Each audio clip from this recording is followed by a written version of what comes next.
Hello everyone. तो भाई welcome back to my channel. तो मेरा नाम है विकास। पिछली बार जो चैप्टर हमने समझा था लॉ एंड जस्टिस, जिसको समझाने में भाई मेरे बहुत ज़्यादा पसीने छूटे थे, क्योंकि लॉ एंड जस्टिस बहुत ज़्यादा इंपॉर्टेंट टॉपिक है, इसलिए भाई उसको समझाने में थोड़ा समय लग गया था, क्योंकि 2 वीडियो बनानी पड़ी उसके चक्कर में। तो थोड़ा हमारा जो सिलेबस है वो लेट चल रहा है। भाई अब हम बात करने वाले हैं कहीं ना कहीं स्टेट एंड सॉवरेनिटी के बारे में, जो कि हमारा पिछला चैप्टर होने वाला था। फिर भी हम इसको अब पढ़ लेते हैं। तो भाई राज्य और सॉवरेनिटी यानी स्टेट एंड सॉवरेनिटी। स्टेट का मतलब क्या होता है पहले हम ये समझेंगे, और फिर सॉवरेनिटी को समझेंगे। भाई सॉवरेनिटी आखिर स्टेट से कैसे जुड़ी हुई है। अगर तो स्टेट का अर्थ देखोगे तो अगर जो आप कहीं भी एग्जामिनेशन में जा रहे हो तो सबसे पहले आपको जो चीज़ लिखनी होती है वो अर्थ लिखना होता है। अर्थ समझाने के बाद ही एक एग्जामिनर ये समझ पाता है कि भाई बच्चे को कितना पता है। तो आपसे कभी भी इसका अर्थ पूछा जाए तो आप ऐसे लिख सकते हो कि राज्य अंग्रेजी के शब्द का ट्रांसलेशन है, जिसका मतलब स्टेट है, वैसे इसका मतलब राज्य होता है हिंदी में। ये यूनान में राज्यों के लिए पॉलिटिक्स शब्द से प्रचलित है, और रोमन में ये सिविल्स शब्द का प्रयोग किया जाता है, जिसका मतलब होता है, इन दोनों शब्द का मतलब होता है नगर या राज्य। अगर जो मैं पहले समय की बात करूँ, आज आप अगर जो चले जाओ पिछले समय में, जैसे हम जब अंग्रेज 16वीं सदी में आए थे, तो अगर जो आप उस समय चले जाओ तो हम जो छोटे छोटे नगर होते थे, छोटे छोटे राज्य होते थे, उसमें कहीं ना कहीं किंगडम बटे होते थे, और उनको जो किंगडम होते थे उनको कहीं ना कहीं राज्य कहा जाता था, उनको कहीं ना कहीं स्टेट कहा जाता था। तो आज का जो राज्य है उसको कहीं ना कहीं एक देश के रूप में मान्यता दी गई है। जैसे हमारा इंडिया है उसको पूर्ण राज्य के रूप में मान्यता दी जाती है। अगर जो आप इंडिया के 19वीं सदी से पहले चले जाओ तो भाई आप देखोगे छोटे छोटे किंगडमों में, छोटे छोटे राज्यों में बटा हुआ था, तो उनको भी कहीं ना कहीं राज्य माना जाता था। पर आज नगर नहीं, आज बड़े भूभाग के रूप में हम इंडिया को देखते हैं, तो उसको भी हम राज्य या स्टेट कह सकते हैं। अगर जो मैं इसकी परिभाषा की बात करूँ तो गवर्नर कहते हैं कि राज्य की अनेक परिभाषाएं हैं, और जितने राजनीतिक विज्ञान है उतनी ही राज्य की परिभाषा दी गई है। तो इनका कहने का मतलब ये हो कि भाई एक राज्य की परिभाषा को आप एक शब्द या एक लाइन में डिफाइन नहीं कर सकते, क्योंकि हर किसी राजनेता ने, आप प्लेटो देख लो, अरस्तु देख लो, या इतने किसी को भी देख लो, हर किसी ने अपनी जो परिभाषा है भाई वो अलग अलग दी हुई है। अगर मैं आपको बताऊँ, अब इनके सबसे जो इंपॉर्टेंट चीज़ है भाई मुझे वो लगती है एलिमेंट्स। इनके एलिमेंट्स सबसे ज़्यादा इंपॉर्टेंट है। अगर जो आप परिभाषा की बात करूँ, सबसे पहले मैं परिभाषा बता दूँ कि आपको परिभाषा भाई इसमें बहुत कम रखनी है। 2 परिभाषा आप रखो, जिसमें मैंने एक गवर्नमेंट परिभाषा बता दी है, मैं उस हिसाब से परिभाषा देता हूँ जिसके जो आपको याद रह सके। इसलिए मैं भाई आपको छोटी छोटी स्मॉल परिभाषा लिखवाता हूँ, या मैं इसको इस वीडियो में बताता हूँ। तो आप एक परिभाषा जो आपको और स्मॉल लगे वो आप याद कर सकते हो। एक परिभाषा मैंने आपको बता दी। अब इसमें हम बात करने वाले एलिमेंट्स की, यानी आवश्यक तत्व क्या होते हैं। समझना, पहले हमें ये समझना है आवश्यक तत्व क्या होते हैं। जैसे कि आपकी बॉडी है, और आपकी बॉडी में जो हाथ हैं, या आपकी आँखें, या आपकी नाक है, या आपके जो मुँह है, या कुछ भी है, ये आपके आवश्यक तत्व हैं। यानी एक बॉडी को चलाने के लिए कुछ चीज़ें ज़रूरत होती है। जैसे कि आपको कुछ चीज़ें उठानी है तो आपको उंगलियों की ज़रूरत होती है कि भाई मुझे कुछ चीज़ पिक करनी है। ऐसे ही राज्य के कुछ आवश्यक तत्व होते हैं। अगर जो ये चीज़ें राज्य में प्रेजेंट नहीं होंगी तो भाई राज्य बनाना बहुत ज़्यादा मुश्किल है, राज्य बन ही नहीं सकता। तो इसमें जो सबसे पहली चीज़ आती है वो आती है भाई समुदाय। समुदाय क्या होती है? कम्युनिटी भी कह सकते हो आप, और इसमें समुदाय को आप जनसंख्या के रूप से भी देख सकते हो।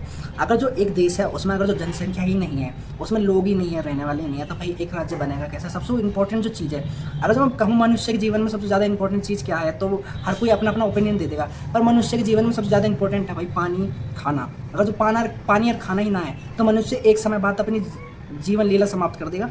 इसी तरह जो राज्य है उसमें अगर जो जनसंख्या ही नहीं है तो भाई राज्य चलेगा ही कैसे, या उसकी इकोनॉमी कैसे चलेगी, उसकी अर्थव्यवस्था कैसे चलेगी, और जितने भी जो उसकी चीज़ें हैं वो कैसे चलेंगी। तो बिन इन चीज़ों के भाई ये चलना मुश्किल होता है। दूसरा इसमें एलिमेंट आता है प्रदेश। प्रदेश यानी निश्चित भूभाग, यानी एक, जैसे कि आपको राज्य बनाना है। अगर जो मैं आपको एक एग्जांपल तौर पे समझाऊं, अगर जो आपको एक परिवार बनाना है तो उसके लिए आपको एक जगह भी तो चाहिए, आपको एक घर चाहिए ना रहने के लिए। ऐसे अगर जो हमें एक प्रदेश बनाना है या राज्य बनाना है तो उसके लिए हमें एक भूभाग या ज़मीन का टुकड़ा चाहिए। और ज़मीन का टुकड़ा ऐसे ना कि आपने घर में एक ज़मीन ले ली तो वो बन गया। अच्छा खासा बहुत चौड़ा जगह होनी चाहिए, जिसके बाद ही आपको कहीं ना कहीं एक राज्य का एलिमेंट माना जाएगा और आपको एक राज्य का दर्जा दिया जाएगा। तीसरा है इसमें स्वतंत्रता।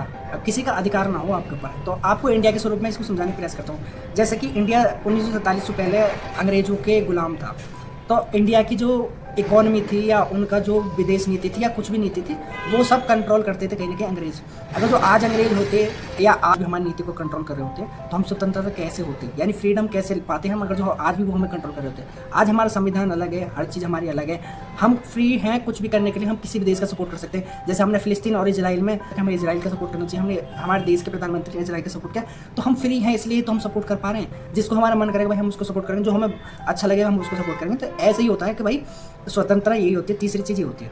चौथी चीज़ होती है इसमें सरकार होती है, राजनीतिक गठन को आवश्यकता। राजनीतिक गठन क्या होता है? राजनीतिक गठन ये होता है कि अगर जो आपने देखा होगा, हमारे इंडिया में 4 तरीके के होते हैं। जैसे सबसे पहले होते हैं विधायक, जो कि कानून बनाते हैं कि भाई उनमें उनके बीच बहस होती है और वो कानून बनाते हैं। दूसरा होता है लेजिस्लेटिव, यानी जिस विधायिका में कानून बनता है। दूसरी चीज़ वो होती है। तीसरी चीज़ होती है इसमें न्यायपालिका, जो कि हमारे ऊपर या लोगों के ऊपर उस कानून को अप्लाई करती है कि भाई कोई अमीर गरीब का भेद ना हो, सबको बराबर चीज़ें मिलनी चाहिए। और चौथी हमारी होती है मीडिया, जो कि हमें हर सिचुएशन के बारे में बताते हैं कि क्या सही हो रहा है, इसमें क्या गलत हो रहा है। तो इसी प्रकार संगठन भी एक राज्य का आवश्यक तत्व है। अगर जो भाई संगठन ही नहीं होगा, विदेश नीति के फैसले या कोई भी चीज़ जो विदेश नीति से जुड़ी हुई है वो आप कैसे लोगे? तो इसी के लिए हमें संगठन की जरूरत होती है। तो ये 4 एलिमेंट होते हैं राज्य में जो जरूरत होती है। मैंने आपको चौथी चीज़ बताई थी सरकार, तो उसी को हम प्रभु सत्ता कहते हैं। और प्रभु सत्ता ही कहीं ना कहीं सोवरेनिटी होता है। तो राज्य की सोवरेनिटी भी कहीं ना कहीं प्रभु सत्ता से ही आती है। तो प्रभु सत्ता और सरकार और गठन ये सब एक ही चीज़ है। अगर मैं सोवरेनिटी की बात करूँ, सोवरेनिटी क्या होता है? यानी प्रभु की सत्ता, यानी जो आप हो, आप पूर्ण रूप से स्वतंत्र हो, जो फैसले आप लेना चाहते हो आप ले सकते हो। और जो आपके बैठे हुए ऊपर हैं, जितने भी हमारे विधायक हैं या हमारे प्रधानमंत्री हैं, ये जो भी हैं, ये हमारी कहीं ना कहीं प्रभु सत्ता है, जो हमारे फैसलों पे जो हमारे लिए भाई फैसले लेते हैं और जो हमारे लिए सही होता है उसको हमारे लिए अप्लाई करते हैं। तो सोवरेनिटी की जो शुरुआत है वो कहीं ना कहीं फ्रेंच शब्द सोवरन से हुई है, जिसका अर्थ है सर्वोच्च शक्ति, यानी जो ऊपर बैठे हुए हैं। यानी आपको सर्वोच्च शक्ति समझाने का मतलब है कि आप अगर जो अभी 18 से नीचे हो, तो आपके जो फैसले हैं वो आपके माँ बाप लेंगे, तो वो आपके सर्वोच्च शक्ति हो गए कहीं ना कहीं। ऐसे ही जो भारत के या इंडिया के या किसी भी देश के फैसले जो लेता है उसकी सर्वोच्च शक्ति लेता है। जैसे अमेरिका के फैसले डोनाल्ड ट्रंप लेते हैं, इंडिया के फैसले कहीं ना कहीं प्रधानमंत्री मोदी लेते हैं। हर किसी देश का फैसला उसके प्रधानमंत्री या प्रेसिडेंट लेते हैं। तो इसी तरह इसको ही हम सर्वोच्च शक्ति कहते हैं। अब इसमें बोंदा जो है बहुत इंपॉर्टेंट परिभाषा देते हैं। कहते हैं कि प्रभु सत्ता राज्य की पूर्ण और शाश्वत शक्ति है। यह प्रभु सत्ता प्राप्त व्यक्ति की सत्ता है जिसको सीमित नहीं किया जा सकता। यानी बोंदा कहना चाहें कि पूर्ण और शाश्वत शक्ति, यानी पूर्ण मतलब पूरी तरह से अधिकार, और शाश्वत यानी रियल, एक ऐसी शक्ति है जिसको भाई आप ये नकार नहीं सकते कि भाई ये शक्ति नहीं है या मैं इनका जो आदेश है वो नहीं मानूंगा। और ये उनके द्वारा प्राप्त किए जाते हैं। प्रभु सत्ता कहीं ना कहीं वो प्राप्त करते हैं, जैसे डेमोक्रेसी में कहीं ना कहीं वोटिंग के द्वारा वो प्राप्त कर लेते हैं।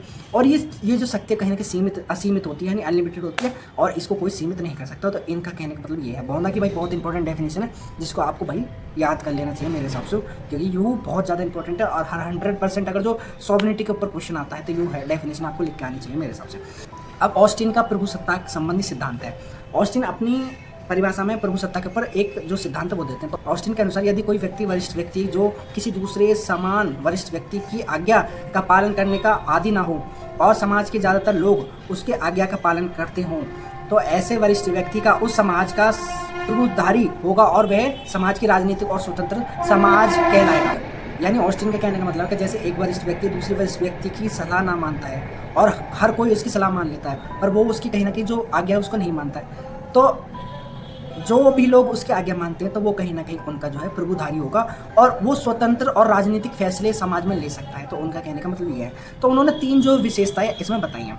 तो इसमें बताइए अनिवार्यता, यानी सोवरेनिटी होनी चाहिए, यानी कहीं ना कहीं जो उनकी शक्ति की जो आदेश है उसको लोगों को मानना चाहिए, वो सोवरेनिटी होनी चाहिए लोगों के अंदर। दूसरा है अविभाजिता, यानी अनडिवाइडेड, यानी लोगों की जो पावर है उसमें अनडिवाइडेड होना चाहिए।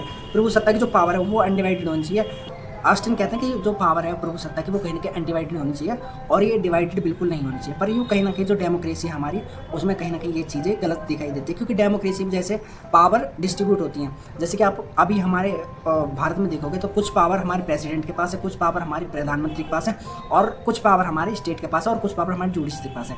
तो इनका भी कहीं ना कहीं डिस्ट्रीब्यूशन है। तो ये चीज़ कहीं ना कहीं आज के रूप में गलत सिद्ध होती है ऑस्टिन की। दूसरा है इसमें असीमितता, यानी उनकी जो पावर है, यानी उनकी जो पावर है सामने वाले की वो अनलिमिटेड होनी चाहिए और उसमें कोई असीमितता नहीं है, कभी ये रुक सकते हैं, कहीं ये रोक सकते हैं पावर को। तभी ये इनकी जो है 3 प्रमुखता विशेषता है। अब इसमें कुछ आलोचना भी हैं, जैसे मैंने आपको आलोचना बताई अविभाजिता में और असीमित पावर में। ये आलोचना करते हैं कि भाई ये जो कहते हैं अविभाजित यानी अनडिवाइडेड पावर होनी चाहिए, तो ये गलत है कहीं ना कहीं आज के रूप में। और असीमित पावर होनी चाहिए तो भाई ये भी गलत है, क्योंकि एक व्यक्ति के पास अगर जो असीमित पावर चली जाएंगी तो भाई वो कहीं ना कहीं उसका नुकसान कर सकता है और देश को पूरी तरह से डिस्ट्रॉय भी कर सकता है। तो ये चीज़ें इसमें आलोचना में करी गई हैं। अब भारत के रूप में देखते हैं कि भारत में इसका संपूर्ण क्या रूप है। अगर हम भारत में बात करें तो भाई भारत में हाँ पूरी तरह से सोवरेनिटी है, अपनी इच्छा से हम कोई भी डिसीजन ले सकते हैं। पर भाई भारत में कुछ चीज़ें हैं जैसे कि उनके अनडिवाइडेड पावर हैं, उनकी कहीं ना कहीं अनलिमिटेड पावर्स नहीं दी हैं। जो भी पावर्स हैं हम कहीं ना कहीं जनता को देते हैं और जनता ही चुन के लाती है और उसी को प्रभु सत्ता में बैठाती है जो व्यक्ति सही होता है। तो भारत में कहीं ना कहीं उनकी 2 चीज़ें गलत साबित होती हैं, पर उनकी जो अनिवार्यता यानी सोवरेनिटी होनी चाहिए, वो कहीं ना कहीं सही सिद्ध होती है। तो भाई ये थी आज की वीडियो, आपको कैसी लगे भाई लाइक कर दूँ, कमेंट कर दूँ, शेयर कर दूँ और सब्सक्राइब कर दूँ। Thank you so much for watching.